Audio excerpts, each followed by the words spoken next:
Good morning, everyone. I am delighted to welcome you all today. Today, we are going to discuss something crucial for our laboratory operations, ensuring contamination-free analytical operations. The presentation is titled, Cleaning Validation of Laboratory Glassware, and I will guide you through the key aspects of maintaining cleanliness and preventing contamination. We will cover best practices, validation processes, and how to ensure our lab meets the highest standards of cleanliness.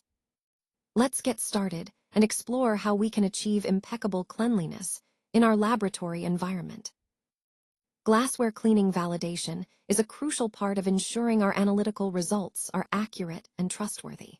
When we talk about analytical accuracy, data integrity, and regulatory compliance, these are the foundation of reliable laboratory work. Proper validation guarantees that the glassware we use doesn't introduce errors or contamination into our experiments. This process is especially critical across different areas like quality control, research and development, microbiology, stability testing, and analytical development. Each of these labs depends on clean glassware to produce valid results, whether we're confirming product stability or developing new formulations. The main goal here is to demonstrate that our laboratory glassware consistently meets strict cleanliness standards. This includes chemical cleanliness, ensuring no residues remain, microbial cleanliness, preventing microbial contamination, and residue-free conditions, so nothing interferes with our analyses. By doing this, we ensure that every piece of glassware used in our lab adheres to predefined cleanliness criteria, maintaining the integrity of our data and supporting compliance with regulatory expectations. This validation process underpins the quality and reliability of all our scientific work. Let's take a closer look at some key regulatory references that guide the inspection of pharmaceutical QC labs. First, the U.S. FDA provides a comprehensive guide to inspection of pharmaceutical QC labs, which is essential for understanding their expectations and focus areas during inspections. Moving to international standards, the WHO TRS 937, Annex 4, specifically addresses cleaning validation, emphasizing the importance of validating cleaning procedures to prevent cross-contamination. Additionally, PIC-S has published guidance documents, PI 6 and PI 7, which set out good manufacturing practices and inspection procedures that labs should adhere to. When it comes to method validation and risk management, the ICH Q2 and Q9 guidelines are fundamental. They ensure that analytical methods are reliable and that risk-based approaches are integrated into quality systems.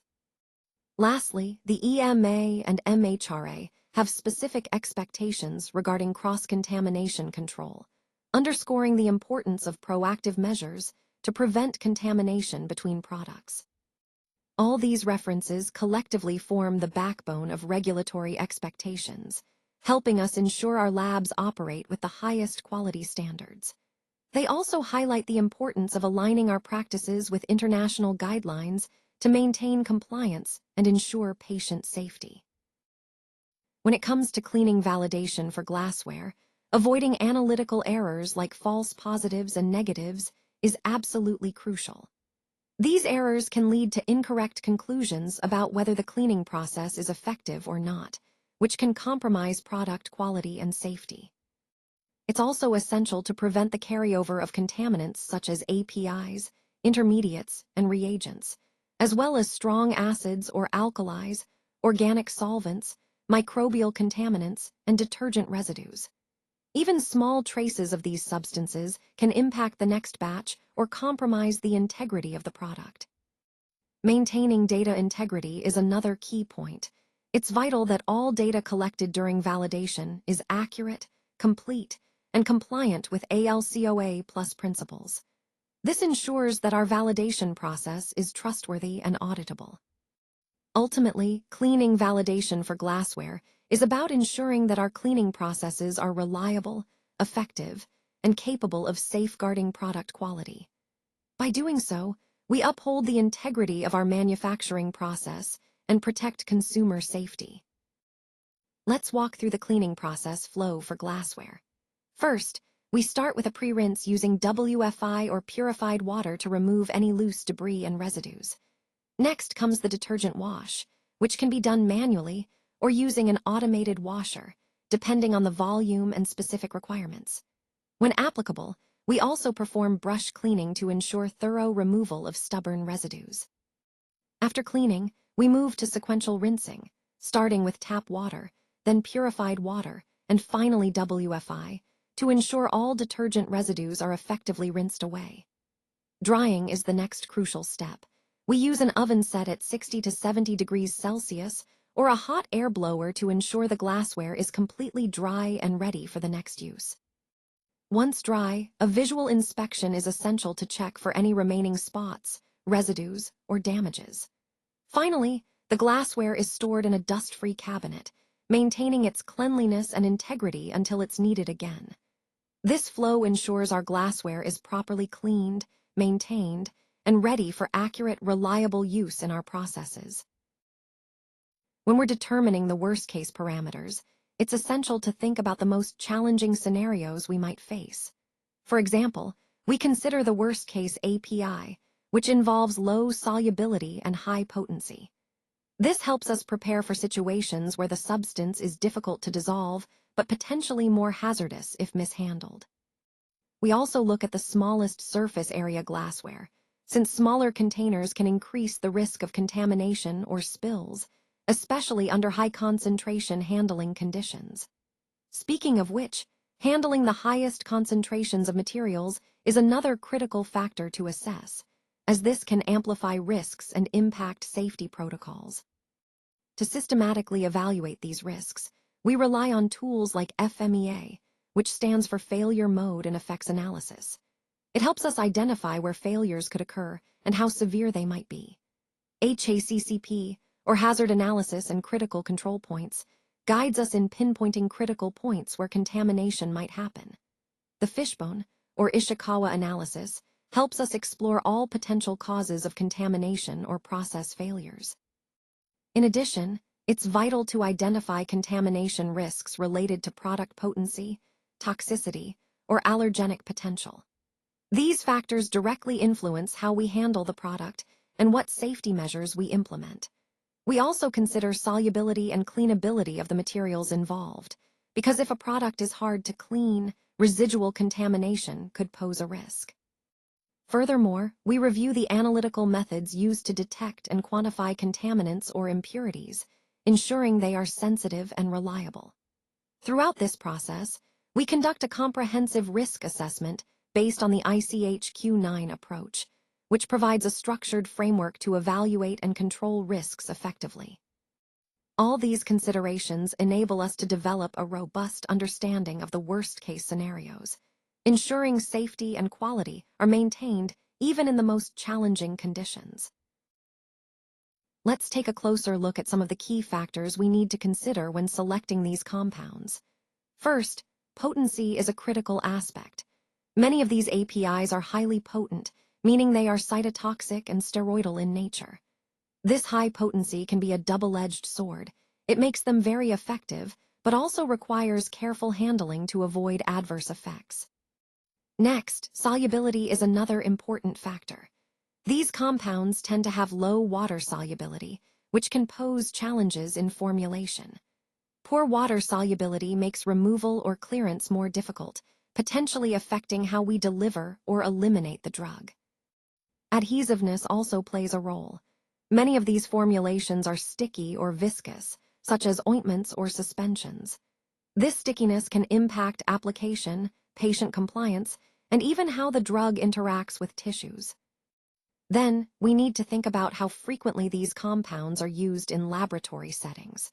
Some are used more often than others, which can influence our choices based on availability and familiarity. Compatibility with detergents is another consideration. If the compound interacts poorly with common cleaning agents, it might complicate laboratory procedures or cleaning processes. Finally, when choosing these compounds, we often have to consider worst-case scenarios. This means selecting options that remain effective and safe even under less-than-ideal conditions or in challenging situations. All these factors, potency, solubility, adhesiveness, usage frequency, detergent compatibility, and worst-case scenarios, are interconnected. They form the basis of our selection criteria, helping us choose the most appropriate, safe, and effective compounds for our applications. Let's start by talking about visual cleanliness. It's crucial that all equipment and surfaces are free from stains, particulate matter, and oily films. Maintaining this level of cleanliness helps ensure product integrity and safety. Next, we move on to microbial limits. For micro labs, it's generally acceptable to have less than 10 colony-forming units per glassware, which indicates a very low level of microbial presence. Keeping microbial contamination minimal is vital for accurate and reliable results. Now, regarding chemical residues, we usually set a total organic carbon limit of 500 parts per billion or less, though this can vary depending on the specific lab requirements. For active pharmaceutical ingredients, the residual amount should be below 10 parts per million, or we might calculate limits based on the MACO method to ensure safety and compliance. Finally, detergent residues should be kept at or below 1 ppm, especially as detected through surfactant testing.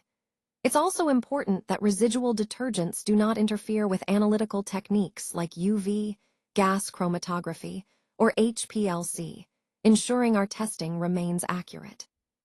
Overall, these cleanliness and residue limits are essential to maintain the quality, safety, and reliability of our testing processes. Let's take a closer look at the MACO calculation for glassware. When we talk about MACO, or material allowance for cost optimization, it's essentially a way to determine the extra material we might need to account for losses, handling, or inefficiencies during production. For glassware, this calculation is particularly important because glass can be fragile and prone to breakage, so accurately estimating the material requirement helps us manage costs effectively. The key points here are understanding the base material quantity, and then adding the MACO percentage to cover potential waste. This ensures that we have enough raw material to meet production demands without overestimating and increasing costs unnecessarily. Connecting this to our overall theme, applying precise MACO calculations helps us optimize our material usage, reduce waste, and improve cost efficiency across the board. So, in essence, this slide emphasizes the importance of a systematic approach to calculating MACO for glassware, ensuring our processes are both economical and reliable. Now, let's take a closer look at microbial testing methods. One common approach is rinse plating, where we rinse the sample area and then plate the rinse to check for microbial presence. Another useful method is the contact swab technique, which involves directly swabbing surfaces to detect contamination. Moving on to specific methods, we have techniques like HPLC and UHPLC, which are powerful for analyzing complex mixtures with high precision. Gas chromatography, or GC, along with GCMS, helps us identify and quantify volatile compounds, while ion chromatography is particularly useful for detecting detergents. For metals, ICP-MS allows us to detect and measure trace metal ions with great sensitivity. In addition to these specific methods, there are nonspecific approaches. Total organic carbon, or TOC, measures the organic carbon content, giving a broad indication of organic contamination. Conductivity testing helps us assess the ionic content in a sample, and UV absorbance in the 200 to 400 nanometer range can detect various organic compounds based on their light absorption. Finally, when it comes to residue detection, selecting the right analytical method depends on the specific residues we're targeting. Each method plays a vital role in ensuring the safety, quality, and compliance of our products, connecting back to our overall goal of thorough and reliable testing to maintain high standards. Let's take a closer look at some common surface sampling methods. First, the direct surface method involves visually inspecting the surface for any residues. This can be complemented with UV light inspection, especially useful for detecting fluorescent residues that might not be visible to the naked eye. It's a straightforward approach, but very effective for initial assessments. Next, we have rinse sampling, where we rinse the surface with purified or WFI water. This method works well for narrow tubing, volumetric flasks, and pipettes. After rinsing, TOC analysis is usually preferred to quantify any residues present, ensuring we get accurate data. Then there's swab sampling, which uses polyester or cotton swabs to collect residues from surfaces. When using this method, it's important to choose appropriate solvents like water, methanol, IPA, or buffers to enhance recovery. Also, performing a recovery study is essential to validate that the sampling process effectively retrieves residues. Typically, the surface area sampled ranges from 25 to 100 square centimeters, depending on the specific requirements. Overall, selecting the right method depends on the surface type, the residues of concern, and the accuracy needed. Each approach offers unique advantages that help ensure our cleaning processes are effective and compliant. Let's take a closer look at how we evaluate the percentage recovery for each analyte from the glass surface. Essentially, we're checking how much of the analyte we can recover after the cleaning process. Our typical acceptance criterion is at least 70% recovery, meaning we aim to recover the majority of the analyte to ensure accurate results. To ensure our evaluation is realistic and robust, we perform these recoveries using the actual worst-case scenario. So we use the most challenging API, detergent, and solvent combinations.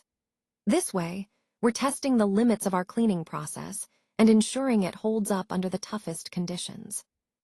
Any recovery data we gather isn't just taken at face value.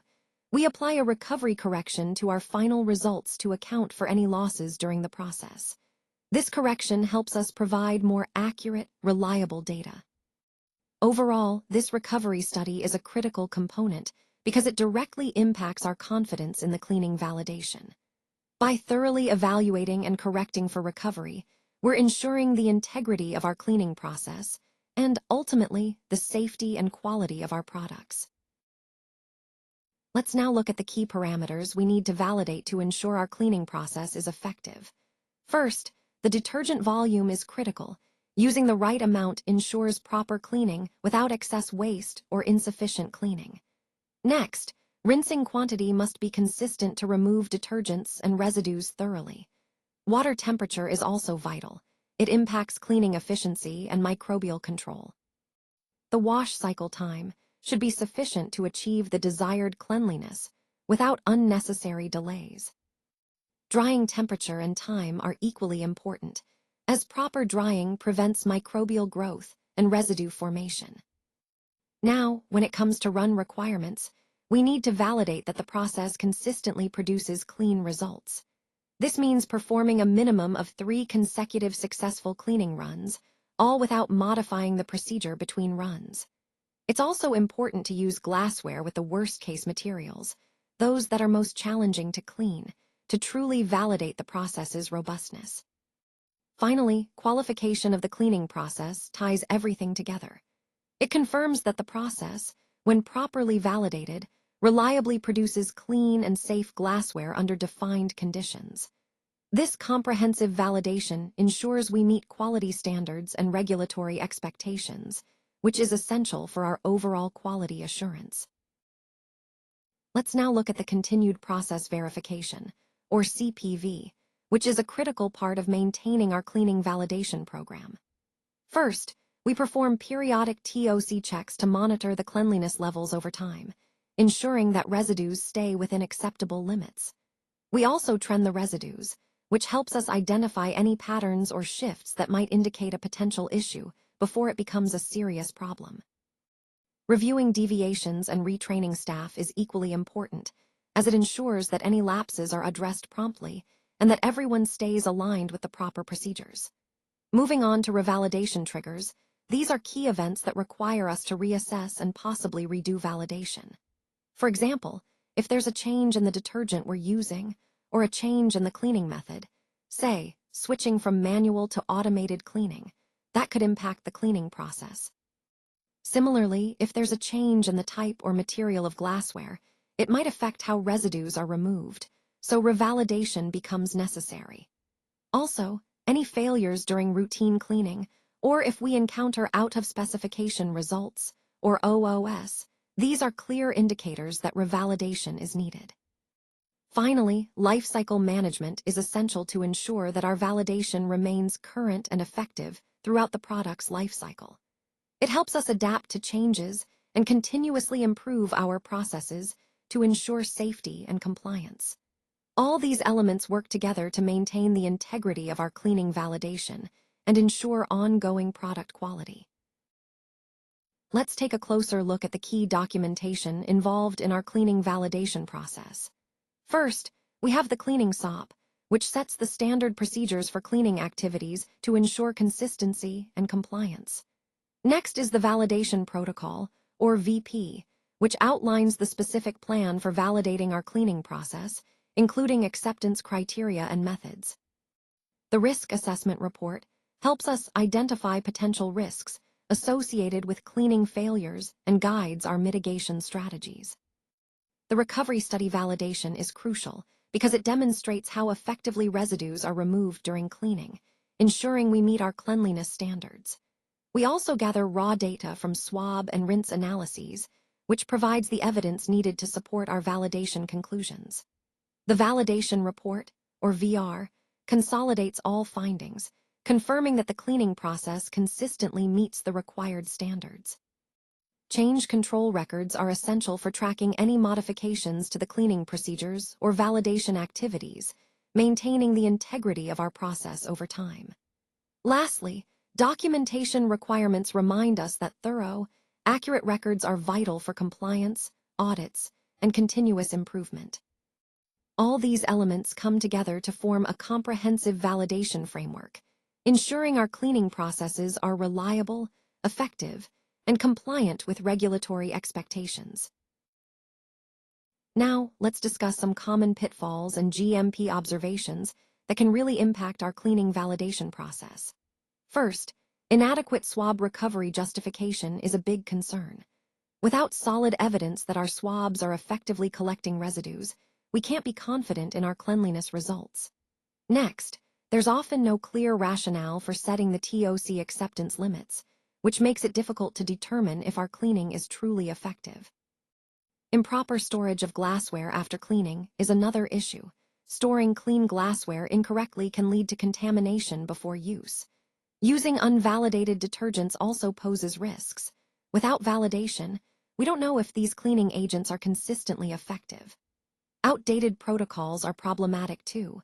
They may no longer reflect current best practices or regulatory expectations, leading to gaps in compliance. Inconsistent visual inspection criteria can result in subjective assessments, which make it hard to maintain uniform standards. Lastly, a lack of trending data for TOC and detergent residues hampers our ability to identify trends or potential issues early on.